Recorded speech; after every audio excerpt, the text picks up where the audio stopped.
At the KSMO studios, your hometown radio station. It's time for our sit-down with hospital CEO, Mr. Wayne Reed. Good to have you, sir. Good to be here. Glad that you were able to make it in. And a little bit of storm activity last night. And I know some places have got a little bit of issues with some phones and things of that nature. And wind, little limbs down. And yeah. We needed it.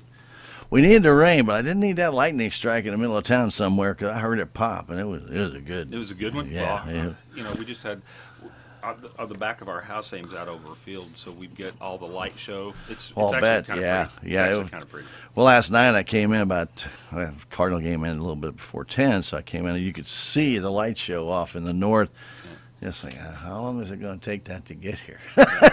It got here. It did, and I waited for it. Our dogs did not like it, but no, it's a scary time for dogs when that lightning starts going like that. Yeah, that's for sure. Any animals really don't like that kind of thing. Well, first off, good to have you here. We're going to talk a little bit about the board meeting, but I guess maybe we should probably start things off with a couple of board members that did submit letters of resignation right after the meeting. And I guess we need to just address that a little bit because their philosophies don't match up with some of the other board members, and then RHD did submit their 30-day letter of termination. Yeah. So I would say that I'm not at liberty to speak on behalf of the former board members, and I wouldn't do that. And I'm not at liberty to speak on behalf of RHG, but I've been using this analogy at the hospital for a long time, and I've used it at other places, that when you're on a bus going someplace, you have to desire to be on the bus that you're going on. And we've talked a long time about being on a bus to Albuquerque. We're on the bus to Albuquerque. And if you want to go to Tulsa, that doesn't make you a bad person. It just means that you're on the wrong bus. This bus is going to Albuquerque, and if you want to go to Tucson or you want to go to Fresno, well, this is not the right bus. Right. And it doesn't make you a bad person, doesn't make the bus driver on the one going to Albuquerque bad. It just means that you're not heading in the same direction, and it's not going to suit your needs. Sure. The bus that you're on is not going to suit your needs. And so I've been saying for some time, and I say this in every organization, if you're not in the mode of going the direction that this team is headed, then you have a decision to make. You can either get to where you're excited about going to Albuquerque, or you can get on the bus that's going in the direction you want to go. Either one of those two things are acceptable, and all of them are good. Right. And so I think that it just came to a point where and again, this is speculation because I'm not speaking on behalf of anybody, but it just seemed like that there was a difference of opinion about the direction of the bus. Doesn't make anybody good or bad. It just means that there was a decision to be made. And that's what each of them referred to in their letters, is that they were not on the same wavelength as the current administration seems to be going. At least the current board seems to be going. Yeah, I think that's true, and I think that's a reasonable estimation of it.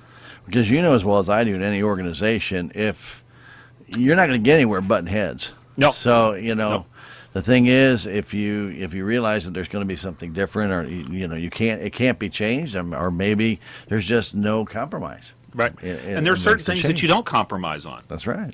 And we RHG, and it's funny for me to say it that way because I've never done that before here. I've always said we SMH because I've always seen myself as an SMH person, a Salem Memorial person, but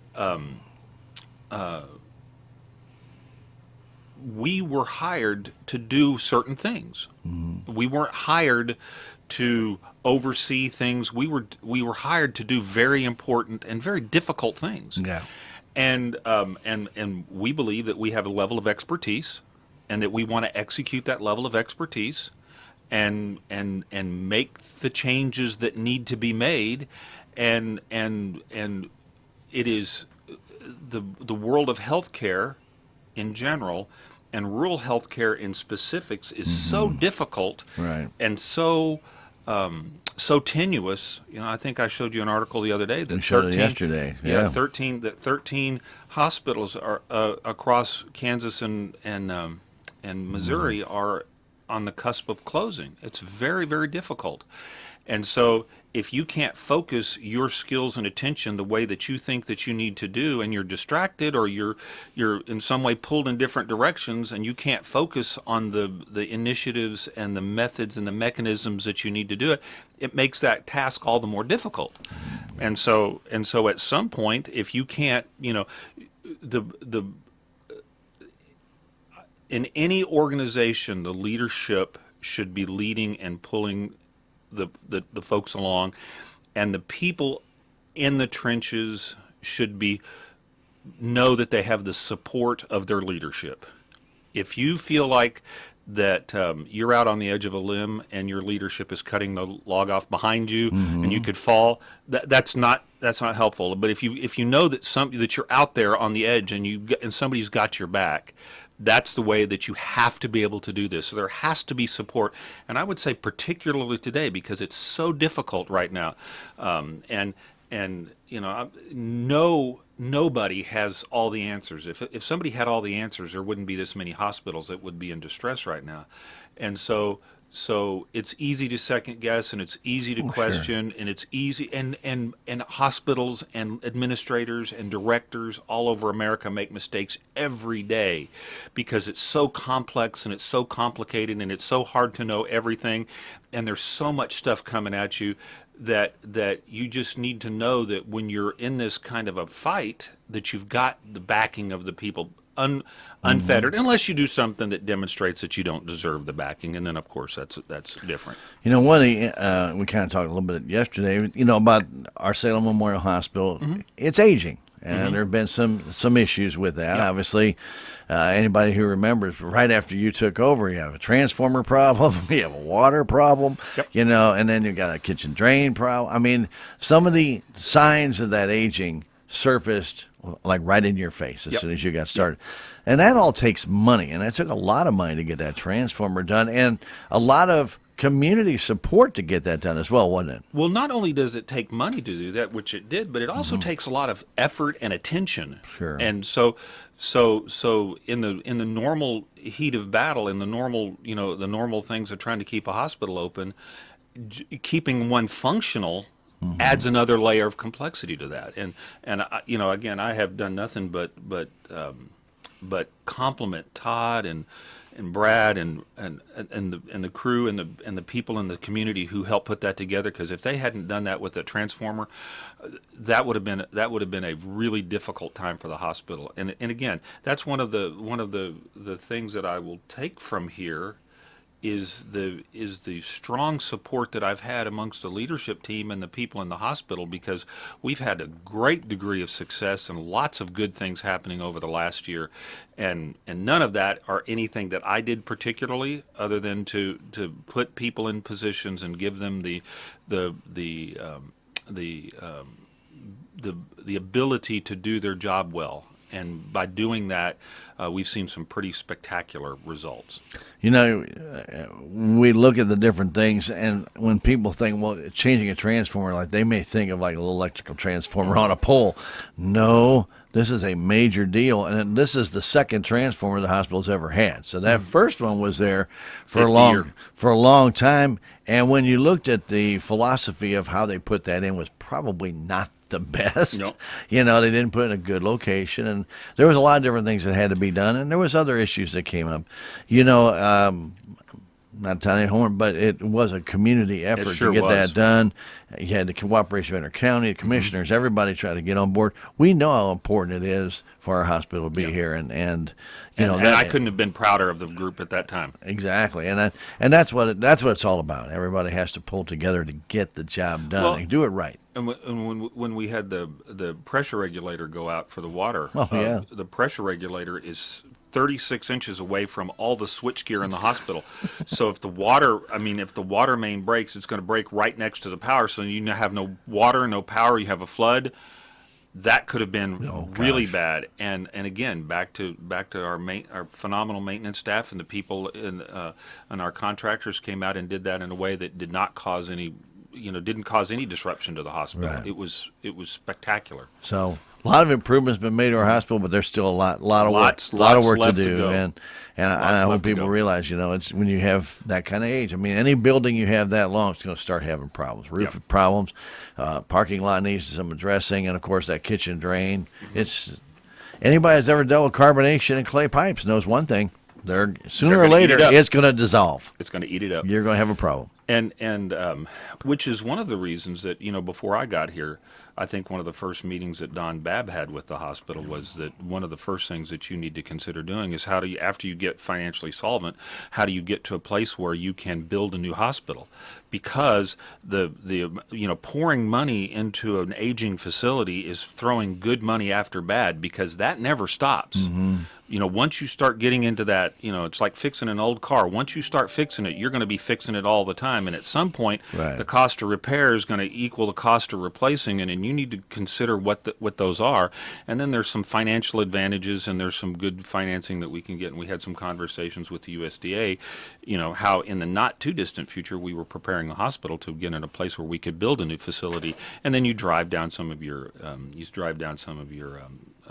your Maintenance costs for go sure. down, and so does your I'm sorry, my your maintenance cost goes down, and so does your the maintenance cost goes down, and so does your electricity and Electricity. your utilities. That's the word I was looking Yeah, for. labor, all the different things have to go into all that, and it's and I hope people do realize that even if you have an old home, you're going to encounter the same thing. But like you're saying, you're trying to replace something that's 50 or 60 years old. Well, you can replace it today, but in another 2 years, it's probably already outdated. Yeah, well, in our Yeah. bond, and some of what we've been trying to do is, and we had this conversation with the people from the USDA when we met with them a month or so ago. There's a sort of a fine line between how do you patch this building long enough to keep it there before you build a new one? Right. Because you have to continue to operate in this, but you also don't want to spend so much money on this that's sunk cost that you can't get out of it that you didn't need to. So that's a balancing act. Truly is. You're like on a little rolling ball, and one day you get an estimate, it looks good, and the next day you get another estimate, and we didn't see that, and it's kind of teeter-tots the other way. Yeah. But anyway, we appreciate all the great work that RHG has done while they've been there. It was not an easy thing coming in. The hospital was on the verge, and we know that they had to step up, and they had to make some unpopular decisions, and that's just the way it is. You have to do what you have to do to survive. And I think the hospital's come a long way. I want to thank RHG and everybody that what they have done to get us to this stage. Yep. While being that's all said, we still have a board meeting that we Yep. need to discuss a little bit Sure. about. And as soon as we walk into the board meeting, we see that we have made another profit Yes. for the month. Yep, we made a profit. We made $74,000 bottom line Mm-hmm. impact. It's the fifth month in a row that we've had an operational impact, and the sixth month Sixth in a row month in a row, you had a- that we've had a positive bottom line. 5 months in a row we earned money off of operations. Revenues over expenses on operations above. So 5 months we did that, and 6 months a positive bottom line. So I think it came for the year so far, for the calendar year so far, we're at about $1.3 million positive, which is very good. And that's in months that normally are not positive That's months. correct. Even May and June are That's usually a negative side, right? That's correct. So, Yeah. so again, yesterday morning at 8 o'clock, I thanked the team for their hard work to do that. Because again, this is not one person doing it; it's not one no. company doing it. It takes a heavy lift from a lot of people to do that. I hope people realize all the directors of their departments get together, and then they pass that down to their people, and everybody has to do their fair share to make anything work. And you know that as well as I do. It's pretty amazing when you look at the great directors that you have had to deal with, and that they are very good people, and they're very responsible people, and they care. And I will say that I have seen a great deal of growth in that group over the last year. I think that the word I was searching for a minute ago was empowerment. I think they are much more empowered than they were a year ago, and I think that they're working, independently. But I don't think they're working isolated. They're working, they're doing good things, and one of the things that I've learned in my career is that if you are the person that makes every decision, and you are the person who's responsible for every project, then the limiting thing in the organization is you. it's never going to get any better than you. Right. And I never want any organization to be as good as I can be. I want it to be as good as everybody can make it. And I found that when you do that, whenever you expand that empowerment out to responsible people, they will always do more than you ask of them, and they will always deliver things that you could never think of, and they will always produce results that you wouldn't expect. And that has been the case in every place I've been, and that's the place here. I tell folks that it was a year ago at this time. I was sort of taking some downtime between gigs to come here because I figured that, sort of like it's been, I've not taken a day off in the last year. I knew that there'd be some time, so I was thinking about that. And if they had called me, if a member of the board had called me, or if somebody from RHG had called me and said, listen, what we'd like you to do is we'd like you to get your team put together, and we'd like you to go through 15 different outside surveys right after you get here, and we'd like you to turn the financial operations of the hospital around and produce 6 consecutive months of positive bottom line growth. We'd like you to stop your cash burn. We'd like you to improve we need you to double your market penetration. I just said, I'll give it a shot, but I wouldn't have committed to that. And to be clear, I didn't do that. What we did was we unleashed the power of the really responsible and smart people in the building, and they did that. One of the things, and we've talked about this, and my gosh, you have worked really close with these department heads to where you've given them the power to kind of like own their department. Absolutely. To be absolutely, business hey guys, owners. you run your department like it's your business.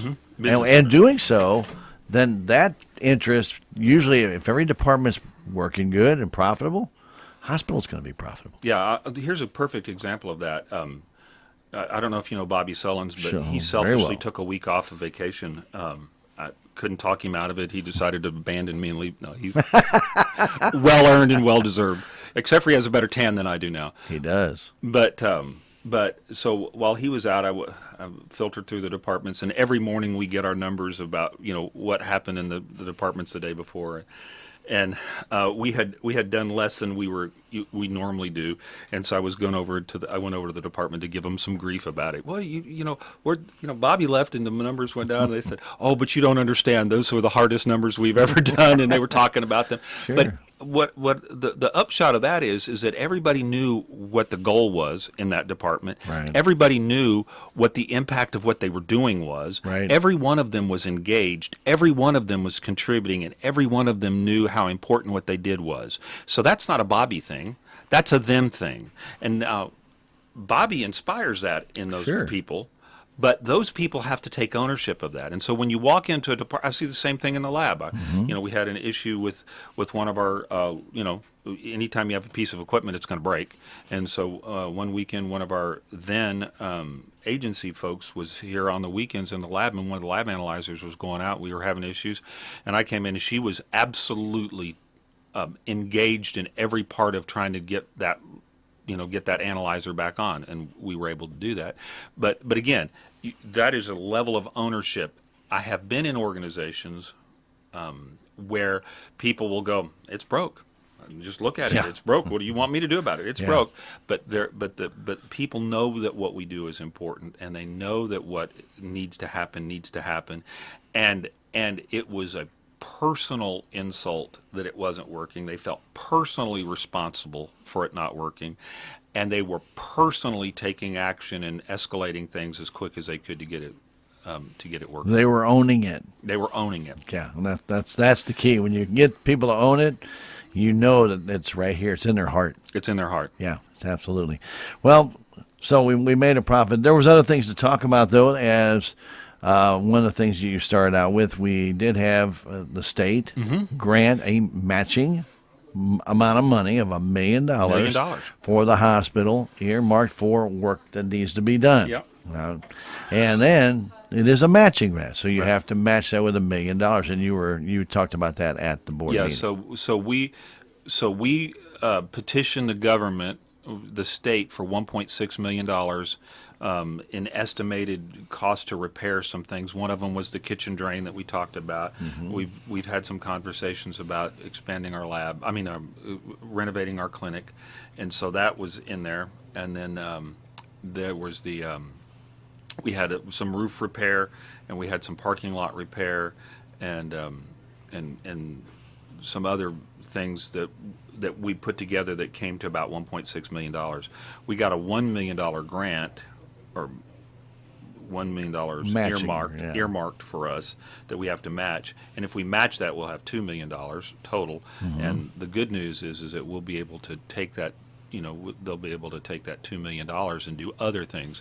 And again, we were trying to be, judicious about where we spent it. Do we want to spend $5 million fixing the roof in a building that we may not be in 4 or 5 years, or do we want to spend those on some of the outbuildings that we're going to be in, Sure, that we're not going to do anything with? So that was part of the. It's always a decision, and then decision there was some process. discussion on that matching funds. I think the hospital looked at the MRPC for some revolving funds and things of that nature. Other sources of income. Everybody's looking for sources of income. We all know that. And the USDA is usually the best because their interest rate is always going to be They're lower. a big friend of rural health. Yeah. USDA is a big friend of rural health care, and they're used throughout the United States, and they have low interest loans, and they're good folks to work with. I will say that we do friendly battle with the federal government a fair amount, trying to get what we need. One of the true allies that we have in that fight is the USDA. They're very good at helping rural hospitals do what they need to do. And the hospital had a USDA grant before, years ago when they expanded, and they got that through Intercounty Electric, and so they were able to get that. I think at that time it was interest free. Yeah. Because if you can get that, well, that's pretty good interest. That's about as good as you're going to get. But anyway, there was some discussion on how much the payback would be. So, there's always that concern. Yeah, we need a loan. But the other thing about USDA, though, Wayne, is that they're a little bit more friendly on terms and years. Yep. They don't try and make you pay something back. If it's going to take you 8 to 10 years to start getting that income generated back, they know it's going to take 30 years maybe for you to get that all put together, or longer. Yeah, they have. Now, you have to be able to demonstrate that you're financially solvent Sure. in order to get that. But the good news is that, again, back to the strong performance from the team, whenever we sat down with Clark from the USDA, there was we shared with him our financial status, where we were financially and what we were doing. And he was very, he didn't guarantee anything, but he was very, I think he was appropriately impressed with where we were, that he didn't feel like there'd be any issue if we applied for that. Very good, very good. A few other things that we did in the stage lab analyze, like you were talking about, have to have work on that. You got that up and running. Yeah, that was a couple of hours glitch. Sure, yeah. But we've got a new Stego analyzer, which is going to help us do sorry. PT and INR. That was approved by the board 2 or 3 months ago, and that everything in shipping in America right now is taking forever to get, and it's a lab analyzer, so we had to have them come in. We had to do acceptance testing. We had to do validation testing. Several of us gave blood so they could test us against another known device. We tested ours against the Phelps Health device, and they were consistent. So once they did that, then they will take that and they will do the QC on it for the next month to make sure that it stays stable. I think a lot of people think that hospitals and healthcare is you just go buy something, you plug it in, it works, and you just do it. Nothing that we do is that simple. Oh, yeah. Nothing. Plug and play, right? Yeah, nothing we do is that simple. Everything that we do takes time. Yeah. Everything we do takes time. It takes effort, and it takes attention to detail. Very good. Now, one of the things that did not get brought up at the board meeting was the torch program, and I wanted to talk to you about that because I had heard about that prior to the board meeting. And can you explain what the torch program is? So right now, it's a pilot project put together by the state of Missouri, and what they're trying to do is they've worked with the federal government, and they've gotten $7.5 million through the state for 6 pilot hospitals to try to, and they're also seeking matching dollars through the federal government, so for a total of $15 million, to improve social determinants of health. And what are the things that the hospital or a hospital can do? So Phelps Health got it, Crittenton got it, we got it, 3 other hospitals in the area in the state got it. And what that is designed to do are, what are the things that happen in society that drive people to have low health outcomes? food availability, housing availability, transportation, mental health, dental work. There's a whole panoply of things that happen outside the hospital, but that cause people to need to use the hospital at an increasing rate.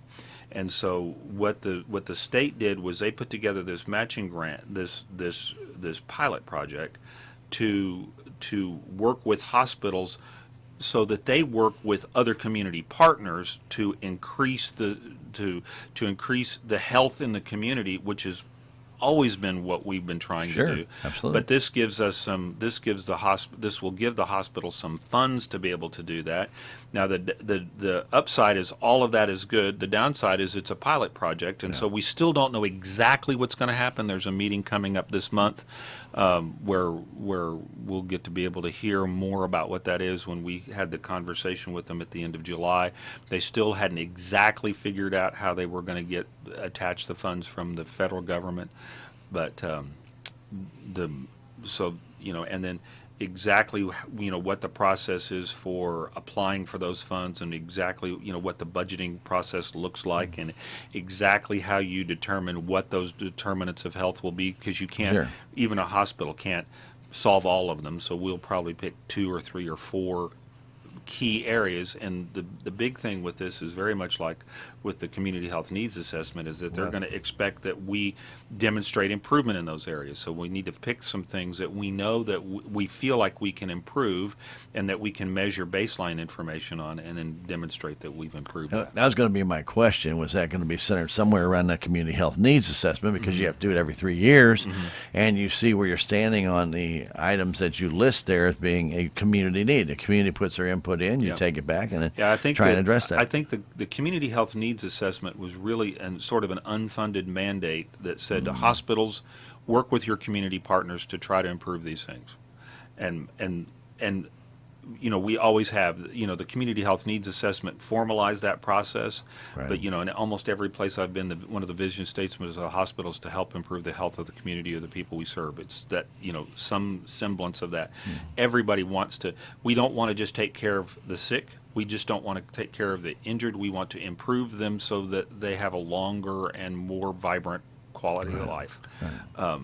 But this actually attaches some funding to that, so that between us and other community partners, we can work together to try to really impact those social determinants of health. No, very good, very good. So, in old business, obviously the kitchen drain proposal came up. Board member Judy Thompson, as part of this matching money that you were talking about, and part of that was going to be for that. She wanted to make sure that was earmarked. Yeah. Which that was not a problem. But again, you don't have the money until you get the match. Right, that's correct. So you can't earmark anything until you actually have got the money. One of the nice things, Don Babb was on, and in the strategic planning update, really had a nice discussion with the board about moving forward, looking at recruiting, getting a surgeon in, and different things that could do for the hospital and stuff. And he really laid it out on the line. This is something that the hospital really needs to start looking into in recruiting that type of person. Yeah, we need.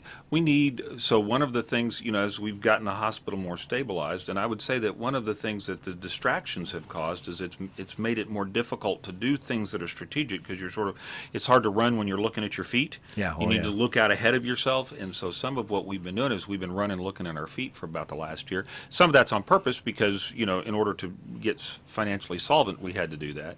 But as we sort of turn the corner, I think it's time to look down the road and what are the things that we need to do. And we need to do, this hospital is not going to be successful in the long term if it doesn't have appropriate providers, and we're not going to be able to improve the social determinants of health if we don't have appropriate providers here.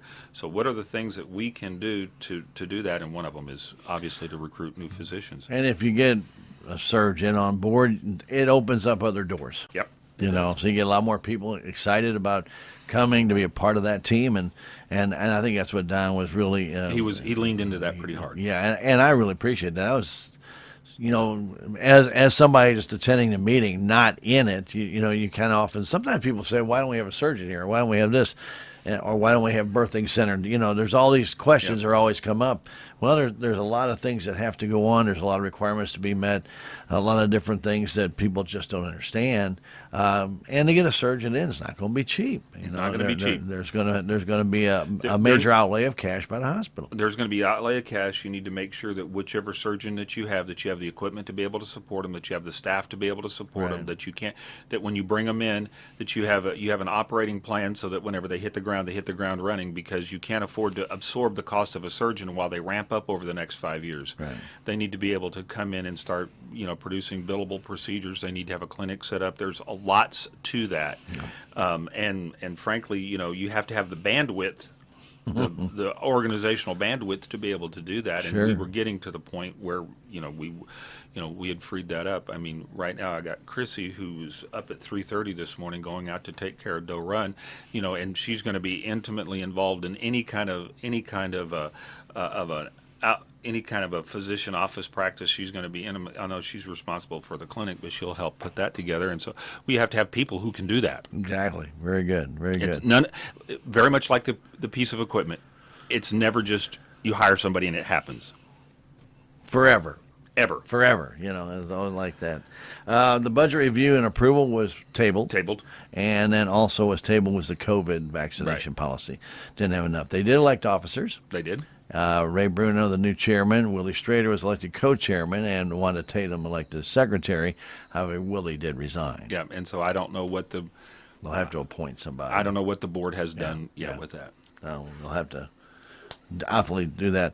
A chaplain program, which we have not had at the hospital. I think before COVID, we used to have one there. Mm-hmm. You actually had talked about reinstituting a chaplain program. You got with the clergy in the area. We get some ideas, and they're going to meet the 23rd of August and kind of talk about what they would see. Like. Yeah, we want them to, we know that there's a need, but we don't know what their perception is of how to fill that need. So we want to get the clergy in the area in the room and have a vibrant conversation about what do we need to do to help to meet the spiritual health needs of the people in our hospital. And I would say, in my experience, oftentimes people think of that as just the inpatient side, but sometimes we have clergy need that for our staff as well. Mm-hmm. We have people go through all kinds of difficult times, and we want to be able to to the degree that it's appropriate, provide that that kind of spiritual support when they need it. It's good to have it there when you do need it. Yeah, because it can be very comforting. Can be very comforting. All right, let's talk a little bit about the operations. Obviously, for the month of June. I know it sounds crazy. We're in August, but we're doing this for June. And inpatient admissions about 87. You had a good swing bed tabulation of days in swing bed. So good numbers there. When we talked about it before, and you've talked about it here on this program, when we've talked, the monthly budget is not really a true monthly budget that the hospital had last year because of COVID and things of that nature and NRHG coming in. So it was basically a flat line, straight across the board budget. And the proposal is to continue that as a flat line budget because we've not had stable finances for the last 3 or 4 years. Yeah. So until we have sort of a stable trending model, it'll be hard for the hospital to put together a trending model. Now we may have I don't know what they're going to do with the budget this year, but I would have probably proposed that we try to spread it a little differently than just a flat line, but it's pretty much a flat line.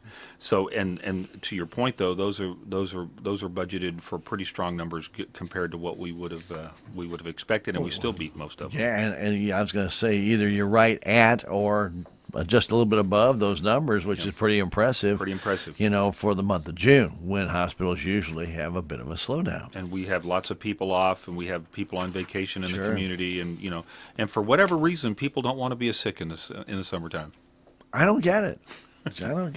Must be the sunshine, right? Could be the sunshine. Could be the sunshine. Outpatient registration, solid. Cardiopulmonary procedures, solid. Lab tests continue to get better and better and better. Radiological procedures continue to grow. We see great work there. Rehab treatments, my goodness gracious, they just continue to escalate. Spectacular. 620 in the month of June. That's almost unheard of in the month of June. And then surgical procedures, 37. And that's expanding that out for our hospital as well. Yeah, we keep pushing all over that 40 a month, which is, I don't have the history here, but I'm told that that's pretty strong for us. Oh, gosh, yeah. 40 is very few and far between if we get that high. Yeah, and we've been pushing on it every month. Home health admissions were down just a little bit, but they're climbing back up. Yeah, we had some turnover in home health, and Ashley did yeoman work to keep that program together. And now we've got a nurse back in there, and Ashley's helping because she's got some experience in home health, and she's doing that. And now I think today we were back up to 23 on our census for. And that's great. And our long-term care, we did have a couple vacancies. I don't know where we stand at this moment. So if you have an interest in the long-term care facility at Salem Hospital, make sure you contact them. We've got a new long-term care administrator that will come and start in the end of this month. I believe so. Yep. And 729-6626, just ask for long-term care, and they can either get you on the list if there's not availability, but if there is availability, they can talk to you and give you all the details. Sure. You also got your license for. Well, no, I didn't. You're applying for it? Yeah, I got approved by the state board to take the test. Take the test, and so now I have to study and take a test so that I can be a licensed nursing home administrator. That wasn't a. But I did that because in the event that there's turnover, and that position is one in the industry of high turnover, and so that way we wouldn't ever go without a hospital, without a licensed nursing home administrator. There you go. Very good. ER continues to do fairly well, even with the Saturday walk-in clinic, which has done extremely well. It has done very well. So we look at that, and you look at the ambulance runs, down from budget, but above last year. So people need to understand that ambulance, about 2/3 of the time, they're heading out. About 1/3 of the time, they're coming back with a dry run. They're waiting. Yep. It's just part of the game, isn't it? Well, and I would just say that the area is lucky to have an ambulance service. Oh my gosh, yes, absolutely. All right, and as far as we get to the balance sheets and the revenue side, pretty consistent with what has been going on for the last 6 months. It just continues to edge up. Everything is accounted for very well. The expenses have been kept in check. Some of the policies that RHG put into place to help discount buying definitely has paid off. Yeah, I will say that as part of the board packet, I presented some charts because it was the end of the fiscal year, and I presented those to the board, and we were able to demonstrate that our management of growth has been solid. Our management of expenses has been good. Our management of, our staffing has been appropriate. And our cash is leveled off, but we went from draining to sort of leveled off. So the hospital is in pretty good shape considering where it once was. But at this time of year, it usually does level off, or actually usually decreases some at this time of year. And that's the norm. Yeah. That's not just Salem Hospital. That's all hospitals. Very good. So on the revenue side, still had good numbers going through the month, and it still came out with that $75,000 plus side. Yep. And after taxes, and it's still a positive though at $54,000 from operations. That is, making income from operations at this time of the year is a pretty amazing thing. Clinical revenue from last year, and I was looking at this and I thought, well, wow. And then how would you even budget that because of the changes you have made, with the new providers and things of that nature, but just around $200,000 last year and over $330,000 this year. Yeah. That's amazing, Wayne. It is amazing. The group there have done, and and there's other things that are maybe even more behind the scenes that are smaller, but every little bit helps. We went from a place where we had almost no upfront collections to a place where we were doing $2,000 a month of upfront, and now we're doing 3 times that. So our upfront collections has come up. So that's thousands and thousands of dollars a month that we're being able to put back to use in the hospital. So, every, sort of like being a young married couple, you go through all the couch cushions. We're going through all the couch cushions, looking for all the places where we're owed and due money. And how can we convert that into cash? And the team has done a spectacular job. And adopting the new policies to keep that in place. You just don't do it one time and say, yeah, that works pretty good. I hope it happens again. Well, no. Hope is not a strategy. Yeah, it's not a very good one. That's like playing the lottery. You hope. Yeah. If you're counting on that for your retirement, Oh, baby. Oh, baby, that's not going to work well. Not a very good thing. And then clinical expenses have been and getting more and more and more in check. Obviously, with new providers, you have to provide new things. Yep. Just just a little over $2,000 loss for the clinic, but still. Well, and I will say that if you are at, and I would say for those kind of monies, for those kind of numbers, $2,000 is a break even. If we'd have been $2,000 plus, I'd have said it was essentially Still break even. right? So if you were at anywhere near a break even for a clinic, that is very good, because most clinics that are attached to hospitals do not make money, but this one is, and that is amazing. And some of that is because of the reimbursement we have from where we're at. But Sure. But again, a lot of that is, we've had good provider growth. We've increased the hours of operation. We've increased access to those folks, and the providers have done good work at filling their schedules. So that has helped a lot. Well done. 340B revenue program has gone through some changes. Yeah, and it's going to continue to go. It's going to continue to go through some changes. That's one of the targets, the unfortunate targets of the federal government, and it's one that still well, it doesn't perplex me. Practically, it perplexes me because it doesn't cost the federal government a dime. No. But the people who are paying for it have very good lobbyists, and they don't like it.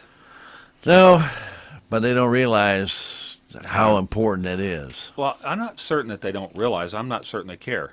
Oh, okay. And these are pharmaceutical companies who are making a big pile of money. Oh yeah, Big pile of money. If they weren't, they wouldn't be advertising every other commercial you see. Correct. Yeah, and for then diseases you didn't know you had. Yeah, and then offering discount programs right there on the very last frame. Yep. Oh, by the way, if you can't afford your medication, we'll help you. Yeah. Because they get reimbursed. Yep. That's not right. But that's my opinion. That's my opinion. That's not anybody else's. I'd like that noted that was Stan saying that, not Wayne. Indeed, not Wayne. Very good. Days cash on hand, lower than the hospital would like to, but they've had some collection issues with some insurance companies and others. Yep. So Daryl addressed that. We, as you probably know, we go every day and look at where our cash is. We watch every day where our volume is. And so one of the things that we do as a hospital and RHD does as a company is we look at all the structural things. Is there anything that's causing our cash to be slow? Are we seeing a slow cash because we had a slow month here and our cash collections are not matching our efforts right now? And so we're, that's a little perplexing, but, he was saying that at Crittenden they had the same thing happen. And then suddenly it just sort of returned, and then there it was. So, if in a couple of months you're sitting in here talking to somebody and they say, our cash is really good, well, then that was the... And you kind of wonder if people are on vacation or whatever, and these things just back up at these insurance companies. You just don't know. You have no idea. You just don't know. And then suddenly there it is. So if it suddenly jumps back up, and that's what we want it to come back right back as quickly as possible. And you had always talked about the weekly reports, and I always like to see the weekly cash reports that you have here, because it is a good. If you look at every week, you can go crazy. Hey, we're great this week. Oh, we're tough this week. That's just the way cash comes in. Yep. But it's good to see how it is coming in every week, and then to see where those efforts are. Yeah. So again, we watch it. We watch the incoming cash. We watch the incoming billables. We watch the incoming volume. We watch that every day, and then every week we look at our outflows versus our income to make sure that that's it. And on payroll weeks, we're at and I suspect sort of my goal is that in about a year from now we'd be at a place where instead of going into that deficit on payroll weeks and then a plus on non-payroll weeks, that we'd get to a place where it was always a positive. But that's an awful heavy lift, but that was sort of my goal for the future. Got to have goals. We've always talked about that.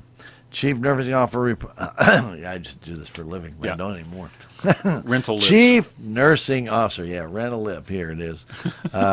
Ashley gave the report on some availabilities and positions that are still available for the nursing department. And if you know somebody who would be looking for a position, they have some available in the hospital. But I will also say, though, that back to what we were talking about with the lab. AJ's shared with the group, and this is sort of common knowledge in the industry, there's a 30,000 person shortage in the lab. Yeah. When they did a survey a few years ago, the average age of laboratorians was 58 years old, and that was about 7 years ago. And COVID took out, not because they were sick but because just the strain of COVID took out a lot of people who retired early, and we had not been backfilling those positions, so we have a huge deficit of folks in the lab. That said, we have hired 4 full-time people in the last year, which for a hospital this size is an amazing accomplishment. So, Melissa's one of the ones we recruited, but then she helped us recruit some others, and then Jody has done yeoman work to help do that.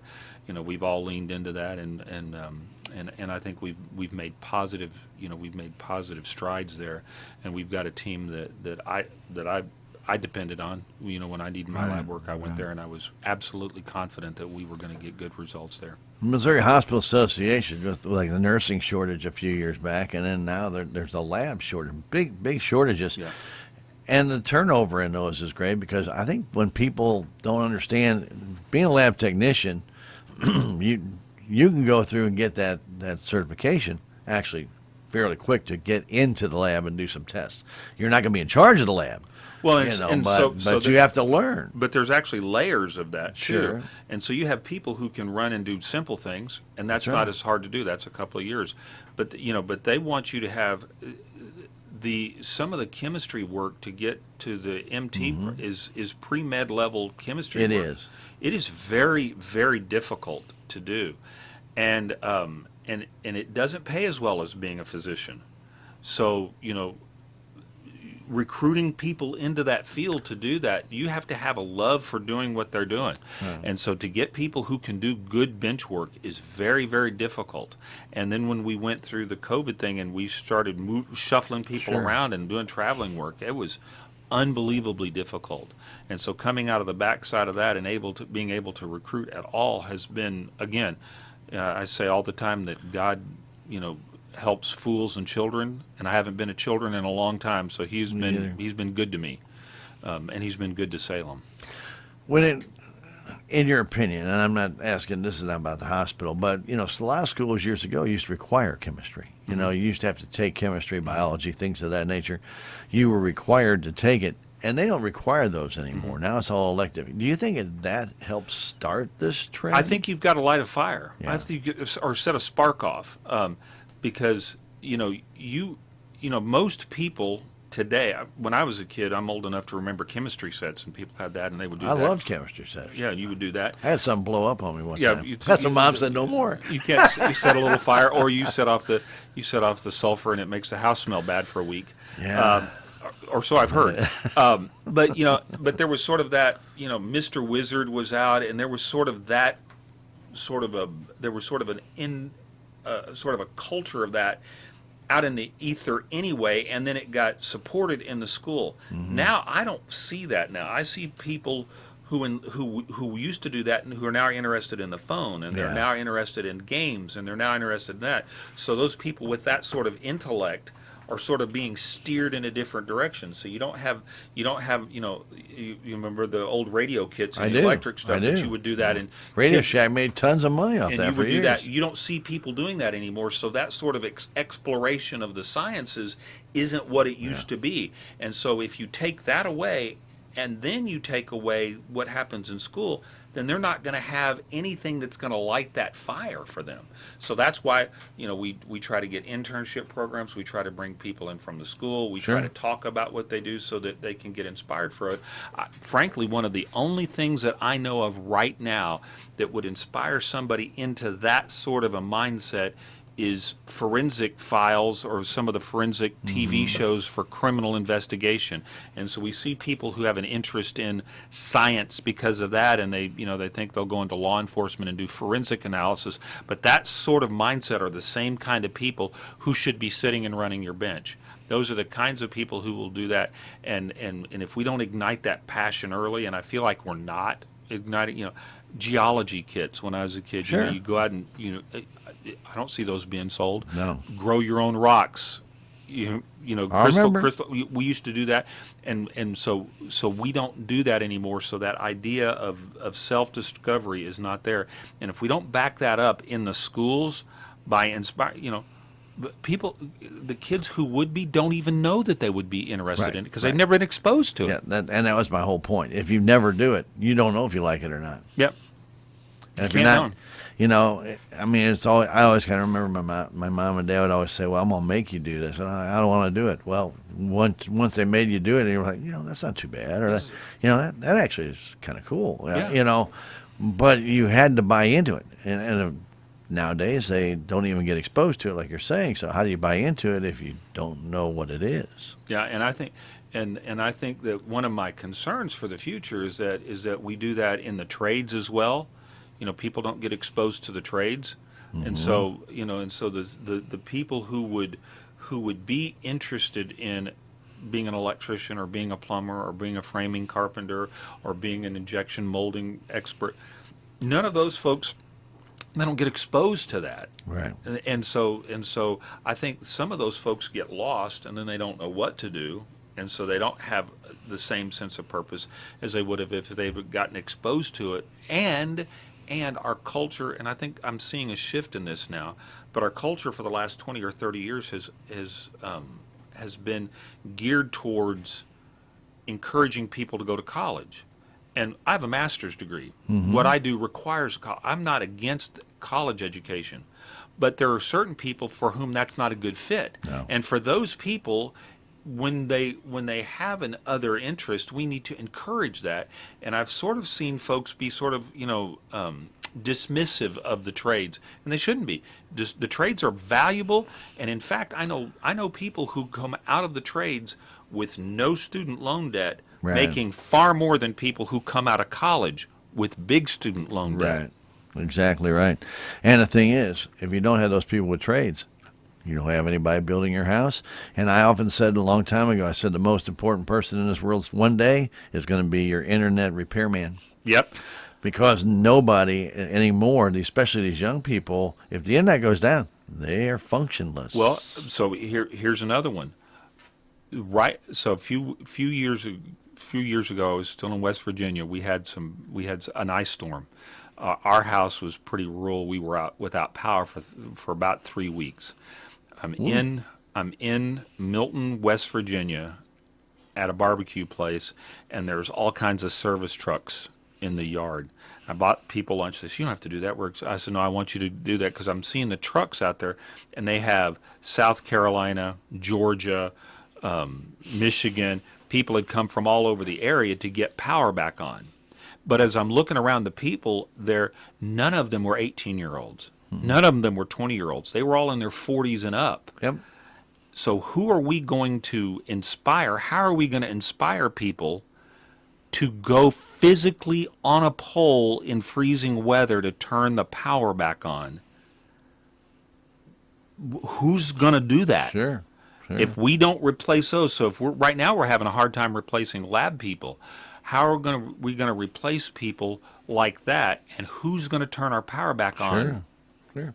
And that's what I was saying. Everybody used to make fun of these people. These people are critical to the operation of our country.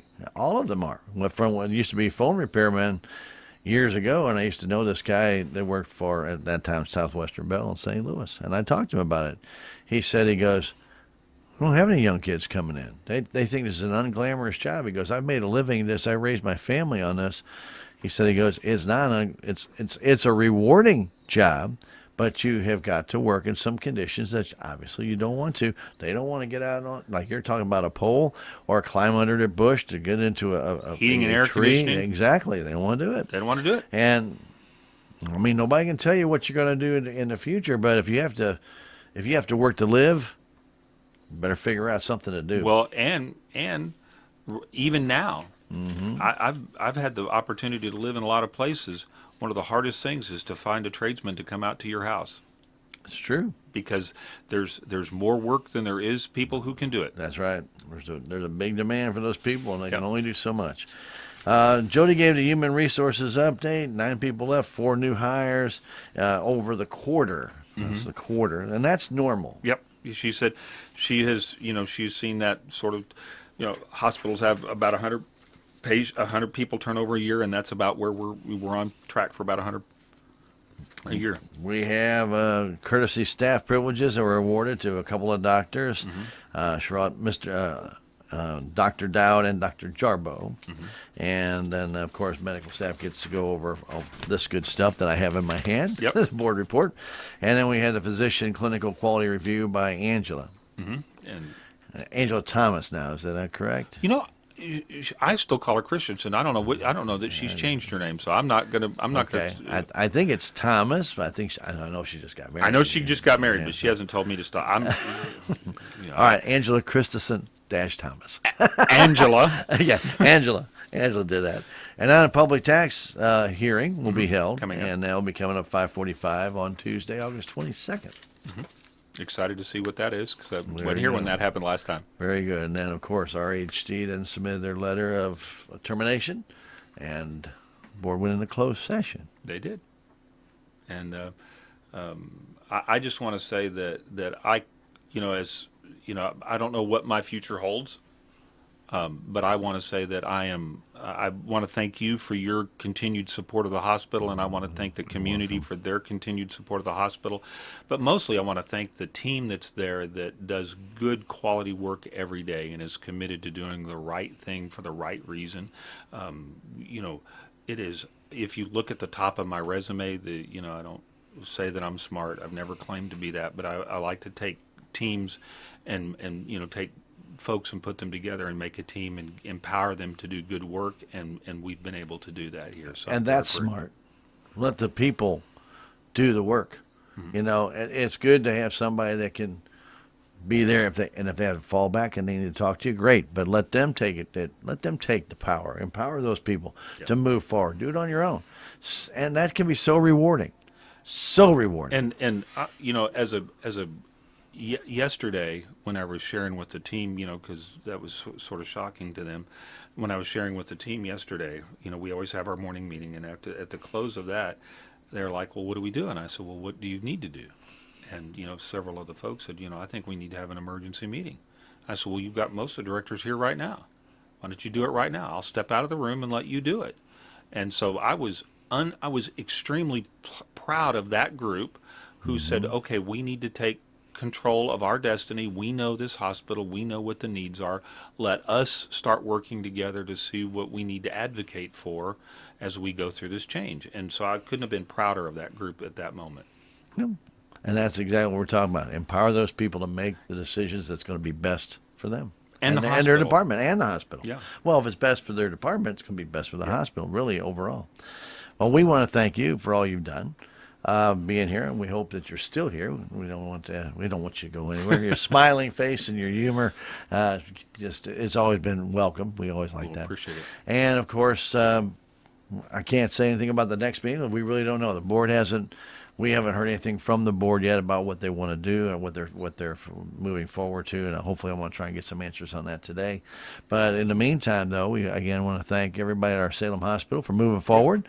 And we thank you again for your efforts. And, of course, interview always brought to you by your friends at Inman Insurance, who are a big supporter of our Salem Hospital. And we want to thank them for all of their continued support of the hospital.